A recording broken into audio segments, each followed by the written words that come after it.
И тук бяха навсякъде парапети и всичко. Малко го почупиха. Ама, какво да правиш? Има ли хора тук? Ехо! Ето е къщичката. Сега ще се качим първо да разгледаме къщичката. Сравнително чисто е, много ми хареса. Не е имало скоро купони, или ако имало купони, хората си изчистили. Много е яко. Като дойдеш, като е такъв... Сега. Има някаква като детска площадка направена. Ей, тази мизерия не е яка. Сега.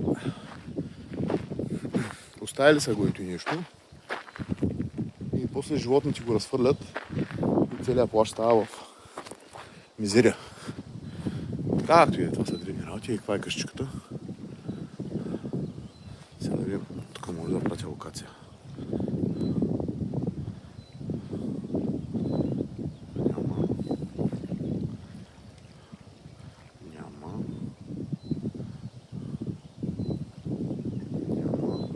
Добре, после налично ще ви пратя една локация от тук.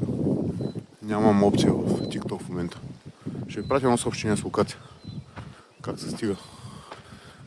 Къде е място е то, как се стига? Горе-долу обясних. Това е къщичката. Са люлки, сега ще я запролея.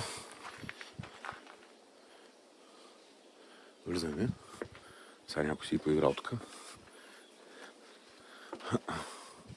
Масички, столчета.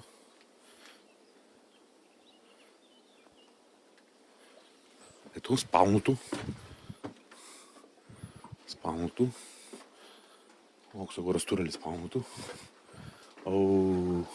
Гащи. Пепелници, свещи. Както и да е. Някакви хора са пребивавали тук. Идвали са, няма да казвам какво правят. Имаше и такива платчета навсякъде наслагани. Имаше възглавнички, отделца. В началото даже имаше и прозорци. Ама